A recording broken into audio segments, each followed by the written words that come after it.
The False Bottom.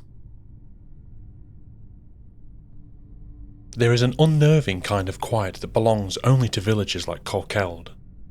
Not silence exactly, something closer to the sound that neutralises silence, a counterweight. Tom Ashby noticed it the first morning, standing in the driveway of the cottage with a box of kitchen things balanced against his hip, listening to nothing at all. No traffic, no sirens, no distant thrum of the ring road they'd left behind in the city. Just the wind moving through the hedgerows, and somewhere far off a single dog barking, then stopping. His wife, Rachel, came out behind him with a mug of tea in each hand, steam curling up in the cold morning air. "Well," she said, "this is it then. This is it." They stood together and looked at the cottage, squat, stone-built, ivy climbing one wall like it had been trying to get out for 100 years and hadn't quite managed it. It wasn't much, 2 bedrooms, a kitchen that needed gutting, a garden that backed into a thick stand of trees nobody in the village seemed able to name the owner of, but it was theirs. They'd left the city for reasons they felt, at the time, entirely sensible. Rachel's work had gone remote for good. Tom hadn't gone anywhere at all, which meant he could do it from the shed if he wanted to. The cottage had come up cheap, because nothing came up in Cokeel unless someone had died or given up. And they told themselves that that was just village life, nothing to read into it. "No broadband till next month," Rachel said, checking her phone for the 4th time that hour. "Apparently they have to run a new line from the exchange." Very rural. Very rural indeed, she agreed, and didn't sound entirely pleased about it. The van with their furniture came and went by midday, and by the time the lights started going, they'd wrestled most of the boxes into some kind of order, if not their final resting places. It was Rachel who suggested the walk. "Before it's properly dark," she said, "I want to actually see the place, not just the drive up to it." They went down through the village at the last of the light, past a row of cottages not unlike their own, and past a church with its square Norman tower, and past a pub called the Wren and Sickle, with lights already on in its windows. An older woman was out in front of one of the cottages, coaxing a stubborn wheelie bin over an uneven bit of pavement. And she straightened up as they passed, giving them the frank, unhurried once-over that new arrivals get in small places. "You'll be ones that took the oldest place," she said. It wasn't quite a question. "That's us," Tom said, offering a hand. "Tom, this is Rachel." Joan, she didn't take the offered hand, but nodded well enough. "Settling in all right?" "Getting there," Rachel said. "It's a lovely spot." "It is that," Joan agreed, and something in the way she said it made Tom glance back at her as they walked on.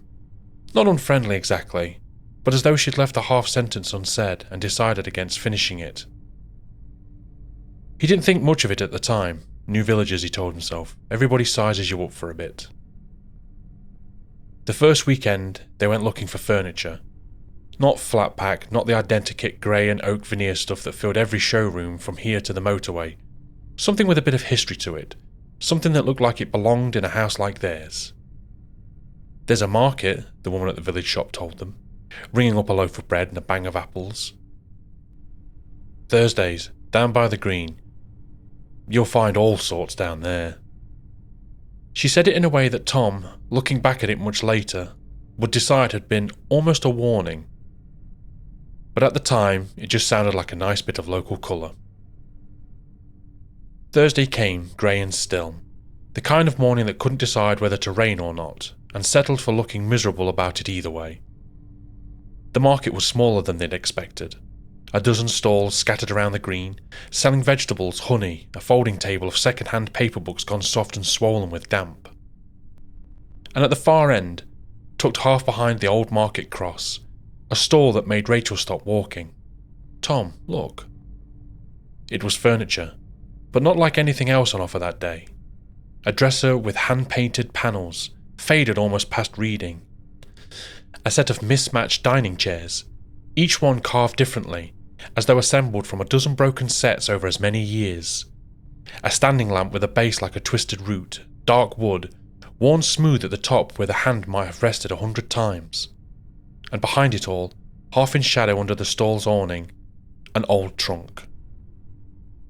It was a battered thing, iron-cornered, the leather straps gone brittle and cracked. The wood beneath scuffed pale in places where the varnish had worn clear through. A heavy clasp sat on the front, tarnished black. The lock long since either lost its key or never needed one. There was something about it that drew the eye and held it. Rachel would later say she couldn't explain what. "That's beautiful," she said, crouching down to run a hand along the lid. "Look at the ironwork on the corners." Tom crouched beside her, turning the lamp switch on and off out of habit, the way you do with anything electrical in the market, more out of curiosity than expectation. It flickered, then held, a low amber glow. "That works," he said, surprised. "Most of it does," said a voice behind them. The stallholder was an older man, 70s perhaps, with a kind of weathered face that made it hard to guess whether he spent his life outdoors or simply looked that way from birth. His coat was too big for him, and his collar was turned up against the wind that wasn't even blowing. "Been carting this lot round markets for going on 15 years, he said, nodding at the trunk.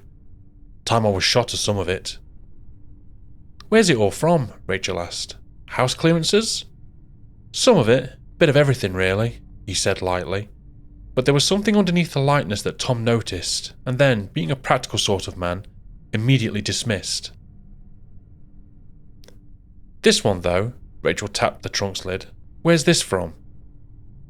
The old man's eyes went to it for a moment, and something crossed his face. Gone too quick to properly name. "That one's been with me longer than most. Bought it off a dealer, years back, at a clearance out Coldkeld way, matter of fact. Never had much luck shifting it. People look but don't buy." "Why's that, do you think?" Tom asked, more out of politeness than real curiosity. The old man shrugged, a little too deliberately. "No accounting for taste, is there?" A woman at the next stall along, selling honey, jars lined up as neat as soldiers, glanced over at the mention of the trunk, then went back to arranging her wares without a word. Tom noticed it. He didn't think anything of it at the time. "How much for the trunk and the lamp?" Tom asked. The old man named a price that seemed, if anything, too low. Rachel glanced at Tom, the two of them exchanging a quick look, unspoken for a couple, who have just realised they're about to get a very good deal and don't want to say anything that might undo the good work. "Sold," Tom said, before the man could change his mind. "Glad to see the back of it, if I'm honest," the stallholder said, already reaching to lift the trunk up. "Heavier than it looks. Sick of dragging this thing about." He said it almost too quickly, a small thing, the sort of remark that means nothing at the time, but everything in hindsight. They loaded the trunk and the lamp into the boot of the car, Rachel practically glowing with the thrill of a bargain, Tom feeling the particular smugness that comes over getting one over on a market seller, however unearned that feeling might have been. Neither of them looked back at the stall as they drove off. If they had, they might have noticed the old man standing very still, watching the car go, his hand resting on the space where the trunk had been, as though he was checking one last time that it was really gone. The honey seller, watching him, said something too quiet to carry. He didn't answer her. That evening, they placed the lamp in the corner of the living room, where its amber light pooled warm against the bare stone walls, and set the trunk at the foot of the stairs, still deciding where it ought to live. "Coffee table, maybe," Rachel said, standing back to admire it. "Or under the window, in the spare room." "We'll figure it out," Tom nudged it with his foot. Heavier than it had any right to be, for an empty trunk. Christ, no wonder he's sick of dragging it around. They ate dinner on their laps in front of the fire that smoked more than it should have, and went up to bed early, worn out from the week of unpacking, the kind of good, honest tired that made sleep come easy. It was somewhere past midnight when the cats started. Not the usual passing yowl of a cat out on business. There was something else. A rising, furious screeching. 2 or 3 animals by the sound of it, somewhere close to the garden wall. Tom stirred, half awake. Bloody hell. "Village cats," Rachel mumbled from her pillow. "You get used to it." But it went on longer than seemed natural.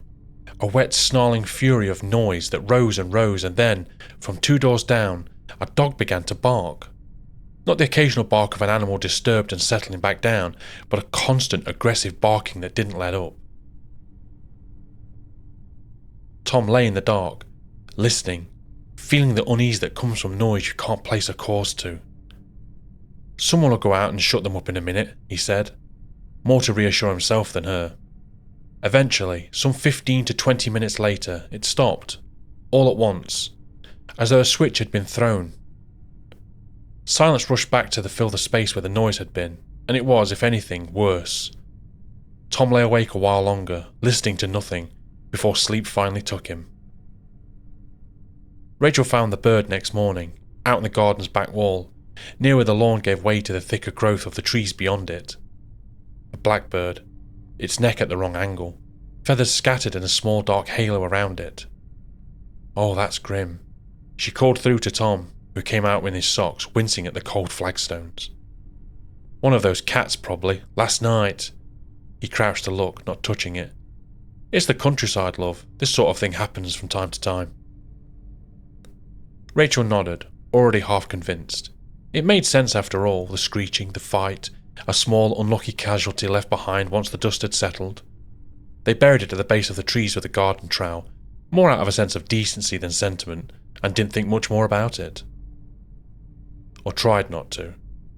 There was, if either of them examined it closely, something about the bird's position that didn't quite sit. It lay too neatly, too deliberately, almost wings folded rather than scattered, as though placed there rather than dropped casually. Neither of them looked closely enough to notice. They spent the rest of the day painting the kitchen a soft sage green Rachel had been talking about since they'd left the cottage, radio on, windows open to let the fumes out, and by evening the bird had become a sort of small, forgettable unpleasantness that had folded into the general business of moving somewhere new. Neither of them thought to mention it to Joan, or to anyone else in the village, though later, and this is much later, Tom would wonder whether they should have.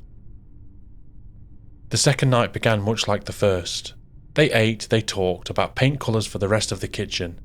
They went up early, tired again from a day spent hauling boxes and arguing amiably about where the bookshelves ought to go. Around 11, the noise started again, a low, agitated yowling from somewhere near the garden wall, rising and falling, joined again by the barking dog a few doors down. "Here we go," Tom muttered into his pillow. It went on for perhaps 10 minutes, then gradually it stopped. The dog's barking thinned to the odd half-hearted woof, then stopped altogether. Quiet settled back over the house, and Tom felt himself drifting, the tension of the noise easing out of his shoulders, sleep pulling at the edges of his thoughts. That was when he heard the gate. A thin metallic squeal out at the front of the house, the garden gate swinging on its hinges. Tom's eyes opened in the dark. He thought about a particular irritation of a man who has just fixed something in his mind to complain about tomorrow. Then he must have left the latch undone. "I'll have a proper go at the hinge in the morning," he thought. "Tell her I told her about the WD-40. And then the knocking started. Not a polite knock, not a neighbour's knock or a delivery knock. This was a fist-hard, fast and furious hammering against the front door with a violence that made Tom sit bolt upright in bed, heart slamming. "What the—" "Tom," Rachel was awake now too, gripping his arm in the dark. "Tom, what is that?" He was already moving, crossing to the window that overlooked the front garden, pulling the curtain back with a hand that wasn't quite steady. Nothing. The path was empty. The garden empty. And the gate that he'd just heard swing open on its hinge, stood closed, latched, exactly as it should be. "There's nothing there," he said, and his voice came out thinner than he meant it to. "Rachel, there's no one there." The knocking stopped as he said it. For a long moment, there was only the sound of their own breathing. Then it started again, the same violent hammering knock, urgent as the fist demanding to be let in. But this time it came from the back of the house. Tom felt something cold settle in his chest. He was already moving, out onto the landing and onto the spare bedroom that looked out over the back garden and the dark tree line beyond. He got to the window in time to see it. A shape, long, dark, and moving with a low, dragging quickness across the lawn, away from the house and toward the trees at the bottom of the garden. Not a person walking, something closer to a shadow being pulled, fast and along the ground. There and then gone, swallowed by the tree line before you could properly focus on it. "Tom?" Rachel's voice from the doorway small. "I don't know," he said, honestly staring into the empty garden. "I don't know what it was." The knocking did not come again that night. They didn't sleep much in the end. They sat up in bed with the lamp on, not the new one, the old bedside one, neither of them quite ready yet to trust the amber glowing thing downstairs, and talked themselves round to something manageable. "Kids," Rachel said, perhaps for the fourth time. "Has to be. New people move to the village, kids decide to have a laugh." "Bit elaborate for a laugh," Tom said, but he wanted to believe it too, badly enough that it was willing to overlook how thin the theory sounded. "You know," he said after a while, half smiling despite himself, "I did something like this once when I was a kid." "Did you now?" "Egged a bloke's house. Didn't even know him, just some poor sod lived on the corner of our street, and it was Halloween and someone dared me." He shook his head. "No malice in it, just being an idiot kid. He must have thought we were out to get him specifically. We weren't, didn't even know his name." Rachel laughed, despite everything, a tired huff of relief at the ordinariness of it. "There you go then, some kid's idea of a laugh, hazing the new people." "Has to be," Tom agreed, and mostly meant it. It was easier in the small hours to believe in bored village teenagers than in something else that night might have offered him. The next morning, Tom went out to check the garden properly, expecting footprints, egg on the door, something, anything to confirm the theory that had let him get back to sleep. There was nothing. No marks in the soft ground by the back fence. No sign anyone had crossed the lawn at all. The gate's latch sat exactly where he had left it, and when he crouched to examine the hinge, the WD-40 he'd sprayed the week before had done its job. It didn't so much as creak. "Nothing," he told Rachel, coming back in, brushing dew off of her knees. "Not a mark anywhere." Well, good, I suppose. She didn't sound entirely convinced that it was good. The evening, half to get out of the house and half because they were 2 days from living somewhere with no signal to speak of, they walked down to the Wren and Sickle for dinner. The pub was warm, low-beamed, half full of locals who glanced up when the door went and then went back to their pints, the way village pubs do with newcomers that haven't decided about yet. The landlord, a broad and unhurried man called Pete, brought their food over himself and lingered a moment, the way landlords do when they're finishing gently for a conversation. "Setting up right in the oldest place?" "Getting there," Tom said. "Bit of a noisy first couple of nights actually, cats mostly." Something in Pete's face shifted, just slightly, there and gone. "Cats," he repeated, in the tone of a man choosing not to say something else. "And a dog, couple of doors down," Rachel added. "Kept us up a fair bit." Pete nodded slowly, wiping his hands on cloth over his shoulder. "Animals get funny round that end of the lane sometimes," he said, and then, before either of them could ask what he meant by it, he was called away to the bar by another order, and didn't come back to the table again all evening. "Well, that was odd," Rachel said once he'd gone. Village pub, village landlord, probably just making conversation. Neither of them believed it as much as they wanted to. The knocking came again that night. Just past 1 in the morning, the same violent hammering, the same fury behind it, but only once, and only at the front door. Tom was up and at the window before Rachel was even fully woken, and again, nothing. Empty path, closed gate, dark garden. The knocking stopped as abruptly as it had started. No knocking at the back this time, no shadow at the tree line, or none that either of them saw. They lay awake a long while after, listening to the silence that felt, somehow, worse for being complete. "That's it," Rachel said quietly into the dark. "Tomorrow we're finding out who's doing this." The house on the left belonged to a man named Colin, who worked nights at the distribution centre out past the ring road, and slept through most of the day, curtains drawn, car absent from the drive. He's not been in the last 2 nights, his elderly mother told them, answering the door in a dressing gown, blinking against the daylight. Works 6 till 6, love. Won't be back till this evening. Tom thanked her, and they crossed the lane to the cottage on the other side, home to an elderly couple who'd lived in the village by their own account since before there was a road out to the main. Knocking, the old man said, cupping a hand to his ear. Can't say we've heard anything, dear. Sleep like the dead, the pair of us, don't we, Margaret? His wife nodded, though it was unclear from her expression whether she'd heard the question at all. Lovely people, Rachel said afterward, as they walked back to the cottage. Deaf as posts, both of them, but lovely. So no one heard it, no one but us. Neither of them said what they were both thinking, that whoever or whatever had been knocking had known exactly who it was for. They ran into Joan again on their way back, out front of the cottage once more, this time with a border terrier straining at its lead. You look tired, she said, not unkindly. Bit of a rough couple of nights, Rachel admitted, before she quite decided whether she meant to say anything at all. Knocking on the doors, middle of the night. No one there when we look. Joan's expression didn't change much, but her grip on the lead tightened, just slightly, and she was quiet a beat too long before she answered. Old houses, she said eventually. They settle. Make all sorts of noises they didn't used to.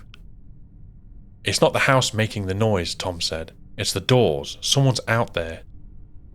Joan looked at him for a long moment, and there was something in it, not quite pity and not warning, that neither of them could properly name.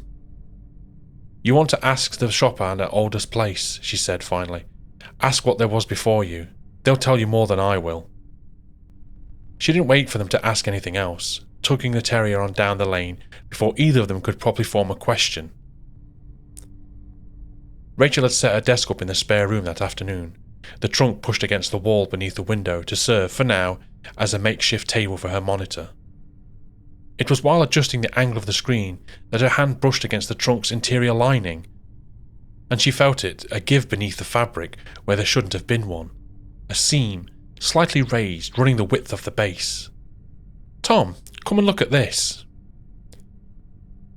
He came through, crouched beside her as she worked her fingers under the edge of the lining. It lifted with a soft, papery sound, revealing a thin wooden board beneath it, a false bottom, fitted snugly into the trunk's base, so well made it would have gone entirely unnoticed if she hadn't happened to press against exactly at that right spot. Tom worked his fingers under the board's edge and lifted. Underneath lay a scattering of jewellery, a few tarnished rings, a brooch missing half its stones, and a chain with no clasp. Cheap costume pieces, nothing that would fetch more than a few pounds at any market stall, and besides them, a scrapbook. Its cover had once been a deep red, faded now to a dull rust brown, the corners soft with age and handling. Rachel lifted it out carefully, as though it might crumble in her hands. Someone kept this a long time, she said. They sat together at the kitchen table with the lamp turned on, the old bedside lamp, not the new one, though neither of them had said out loud why they'd made that choice. The scrapbook's early pages held the ordinary things a child might collect, pressed leaves, gone brittle and colourless, a drawing of a house done in crayon, wobbly and proud, signed in a careful, laboured hand, Danny. Further in, the entries changed. They were still a child's handwriting, but the tone had shifted, shorter sentences, heavier pressed into the paper, as though the pencil had been gripped too tight. Dad shouted again tonight. I went into the box like I do. It's safe in the box. Nobody can get me in the box. Rachel's hand had gone still on the page. Further entries, over what looked like months, maybe longer, told the same fractured story in a child's plain, unflinching language. A father's temper, a mother's screaming, a boy who had found, in an old travelling trunk kept in the back room, the one place in the house where the shouting couldn't quite reach him. I like it in the box. It's dark and it's small, and nobody can find me there. I stay very quiet and it goes away eventually. I wish I could stay in the box always. Tom closed the scrapbook gently, as though closing it too fast might disturb something. Christ, he said quietly. This is the trunk. This is our trunk. Near the very back, on a page otherwise blank, one line sat alone, written smaller than the rest, as though the boy had been trying to make it up in less space in the world. Mum says one day we won't need the box anymore. I don't believe her. Rachel didn't say anything for a long moment, and neither did Tom. They didn't have the internet yet, which for once felt almost like a mercy, an excuse to leave the cottage, drive the 15 minutes into the market town, and sit in a too bright fluorescent hush of the library, in front of a computer that took nearly a full minute to load a single page. Never thought I'd be glad the broadband wasn't in yet, Rachel murmured, typing Coldkeld into the search bar with more force than necessary. Nothing useful came up at first. Parish newsletters, a defunct cricket club, a listing for the market they'd brought the trunk at. Then Tom, scrolling through the archive local newspaper site, went very still. Rachel. The article was old, the scan faded, and the date at the top some 30 years gone. The headline was plain, almost clinical, the way old newspapers often were about the worst of things. Family found dead in Cokeel home. They read it together, in silence, the library's fluorescent hum suddenly very loud. The story, pieced together from what the neighbours and the police had been able to reconstruct, described a household long troubled by violence, a father with a temper and a mother worn thin by it, and a young son caught between them. On the night in question, an argument between the parents had turned physical. The mother, in what was recorded only as a moment of desperate self-defence, had pushed the father, and he had fallen, striking his head on the stairs, a fall proving fatal. What happened next, the article suggested, was the mother undone entirely by grief and horror at what she'd done. In the hours that followed, unable to face what had happened in the house, she had taken her own life. The boy, it seemed, had not been found with them. He had, the article speculated, hidden himself away during the fighting, as he was known to do, climbing into an old trunk kept in the back room. The latch, old and worn, had caught behind him as he'd pulled the lid down. He had not been able to open it again. Neighbours reported no unusual activity for days that followed, the article read, the family having kept largely to themselves. It was only when the postman noted an accumulation of uncollected posts that police were called to the address, some 5 days after the incident is believed to have occurred. All three, the article confirmed, were found dead within the house. Rachel's hand had found Tom's on the desk, gripping hard. Tom scrolled further and found a second article, shorter, published some weeks after the first. A follow-up piece, the kind local papers ran once the initial horror had settled into something the village could talk about more calmly. It named the family, Aldous. The family had lived at the property for 11 years, it read, and were, by most accounts, private people who kept to themselves. Neighbours interviewed for the piece described occasional raised voices from the property, though none reported anything to suggest the tragedy would have eventually unfolded. Near the bottom, a single paragraph easy to miss. The child, Daniel Aldous, aged 7, had been buried alongside his parents at the churchyard at St. Bartholomew's in Coldkeld, following a small private service. Aldous, Rachel said slowly. Tom, that's the house. That's our house. Joan called it the Aldous place. Tom felt something cold move through him, slower and colder than the knocking, and slower and colder than the shadow in the trees. We're living in the house they died in. Further down the page in smaller print, a follow-up notice. The sale of household effects. Some months later, the family having no surviving relatives to claim them. A short list of items, furniture, a standing lamp. A travelling trunk, iron-covered. That's it, Rachel whispered. That's ours. That's the one we brought. Neither of them suggested it out loudly exactly. It was more that when they left the library, Tom simply turned the car towards St. Bartholomew's instead of home, and Rachel didn't ask to turn back. The church sat at the edge of the village, a square Norman tower, grey against the sky gone with colour of wet slate. The graveyard beyond it old enough that half the stones had worn past reading. We don't have to do this, Tom said, parking at the curb. I know. Rachel was already opening the door. I want to see it though. I don't know why, I just do. They found the family plot without much trouble, tucked in under a yew tree at the graveyard's quieter edge. 3 headstones sat close together the way that felt, even now, like a family standing shoulder to shoulder. The 2 larger stones bore the parents' names and dates, the lettering softening by 30 years of weather. Between them, smaller and plainer, a 3rd stone. Daniel Aldous, age 9, taken too soon. Rachel crouched beside it, and Tom watched her trace the edge of the boy's name with one finger, the way you might touch something to check if it was really there. Taken too soon, she said quietly. They didn't even say how. It was Tom who noticed the flowers, not old and not dried. A small, neat bunch of white flowers laid at the base of the boy's headstone, fresher than anything that should have survived more than a day or 2 in this weather. Someone's been here, he said. Recently. Rachel looked at him, then back up to the flowers. Something working behind her eyes. Who'd still be leaving flowers 30 years on? No family left, the article said. Neither of them had an answer for that. They stood a while longer at the graveside, the wind moving through the yew above them, before Tom finally put a hand on Rachel's shoulder. We should go, he said, before it gets properly dark.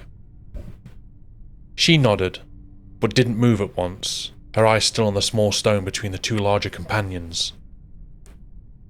He's right there, she said softly. The whole time, not even in our garden, just down the road. It was, Tom thought as they walked back to the car, a strange kind of comfort to take from any of this, that the boy had at least had a name and a stone, and a patch of ground that was properly his. He didn't say as much to Rachel. He didn't think he needed to. They didn't speak much on the drive home. By the time they pulled into the drive, the light was already going, and the sky above the tree line over at the bottom of the garden had gone the colour of approaching night. Rachel nodded, staring at the cottage's dark windows. It's getting late though. We won't be able to get it anywhere after dark. Then get it out of the house at least, shed, garage, anywhere that isn't inside with us. It felt in the fading light like a plan, something practical to hold on to against the shape of what they read in that afternoon.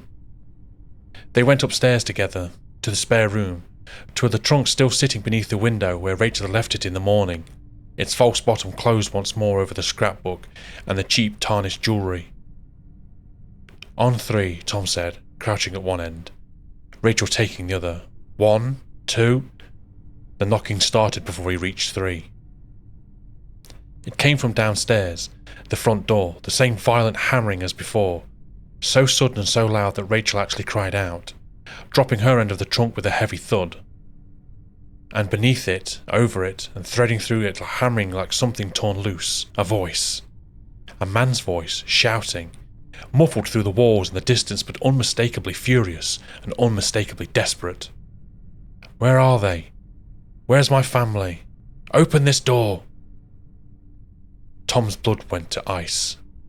He grabbed Rachel's arm, pulling her back from the window, both of them frozen in the middle of the spare room as the knocking went on, relentless, the shouting rising and falling beneath it like something caught between fury and grief. Don't answer it, he said, though neither of them had moved an inch toward the stairs. Don't. We don't answer it. They stood together, holding on to each other, as the minutes stretched out unbearably, the knocking never once faltering. And then, all at once, it stopped. The silence that followed was almost worse. They sat on the edge of the bed in the spare room, not daring to move on their own, listening to a quiet so complete it seemed to press against the windows. Perhaps 20 minutes passed, long enough for Tom's grip on Rachel's hand to loosen, for his shoulders to drop half an inch, and for the beginnings of something like relief to creep in. Maybe that's it for tonight, he said quietly. That was when the landing light, on its own, flickered once and went out. Rachel's breath caught in the sudden dark. They'd heard it. Footsteps, slow and heavy, crossing the landing outside the spare room door. Not hurried, almost patient, the way a man walks through a house he knows well, room by room, searching. The footsteps stopped directly outside the door. Neither of them breathed. Tom's hand found the edge of the bed frame and gripped it hard enough to hurt. For 3, 4, 5 long seconds, nothing. Then the footsteps moved on, back the way they'd came, fading towards the stairs, and the landing light flickered back to life, as though nothing had happened at all. That wasn't the wind, Rachel whispered.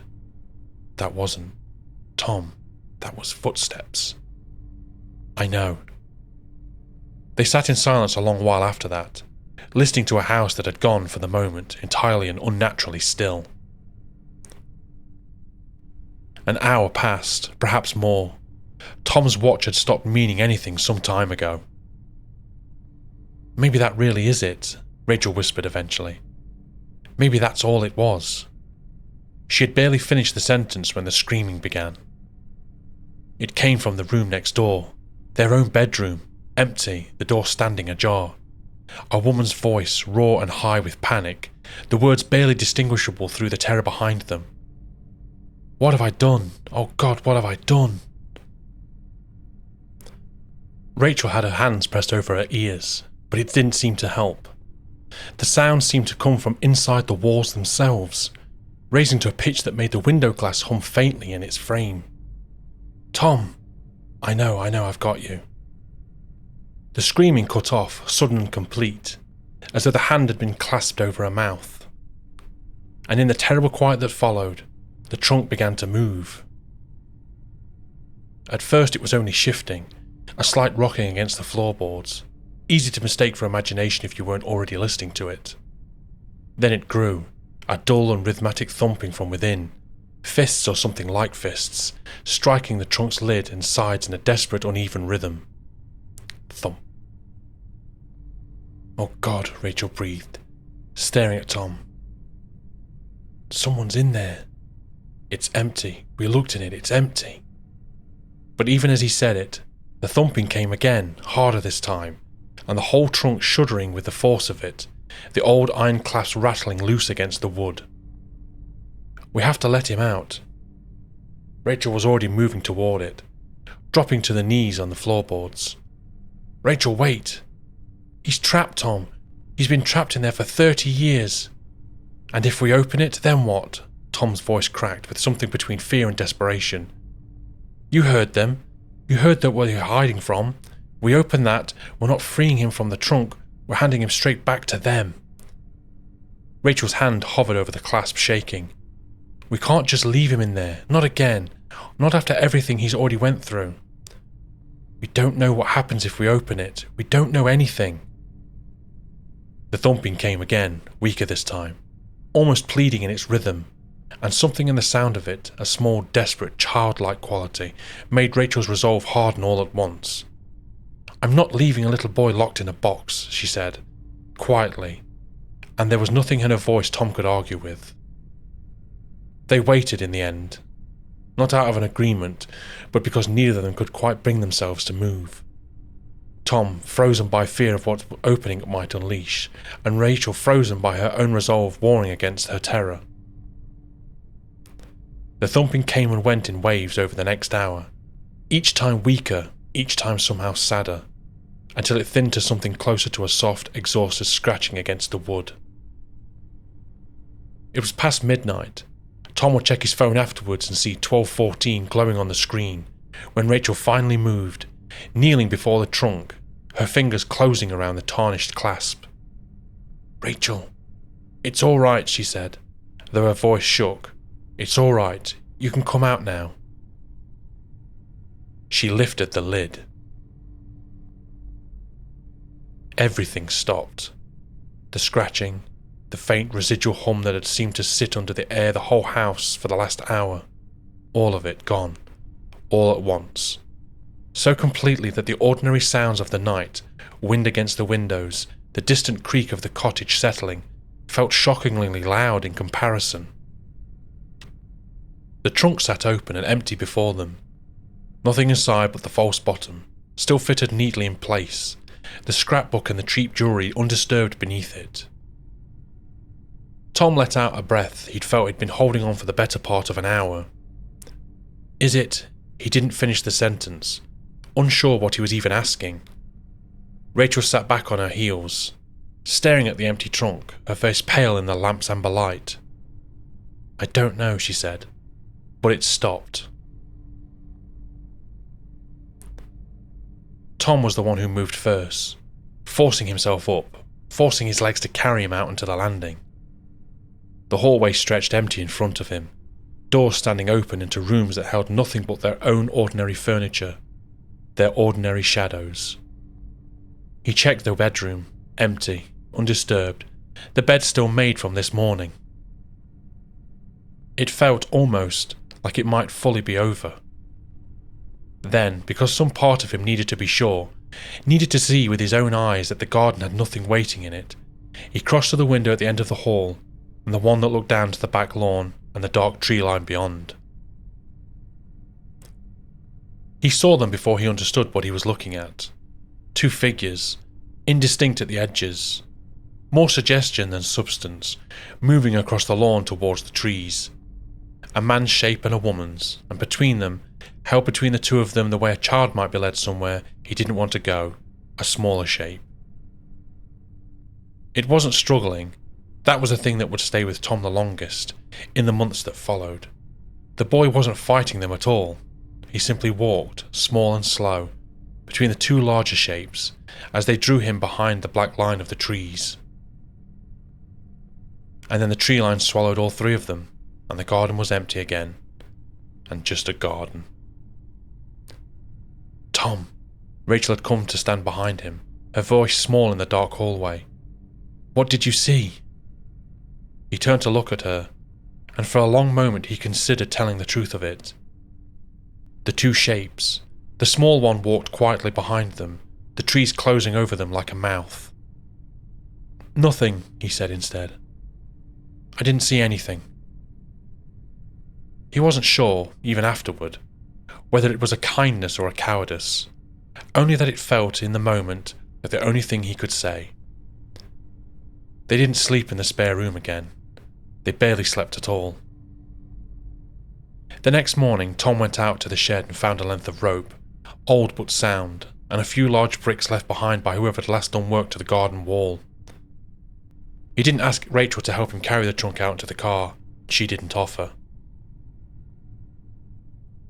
He drove it out past the edge of the village, along the lane that followed the river down towards the old mill, to the deep bend where the water ran dark and slow, and no one, in all the years of the village that existed, had ever bothered fishing. He packed the bricks in among the false bottom, closed the lid, and wound the rope tight around the whole thing until it held fast, and stood for a moment at the water's edge, looking down at the trunk one last time. Then he pushed it in. It went under quickly, the dark water closing over the iron corners without so much as a ripple to mark where it had gone, and Tom stood a long while at the riverbank afterward, watching the surface settle back to stillness.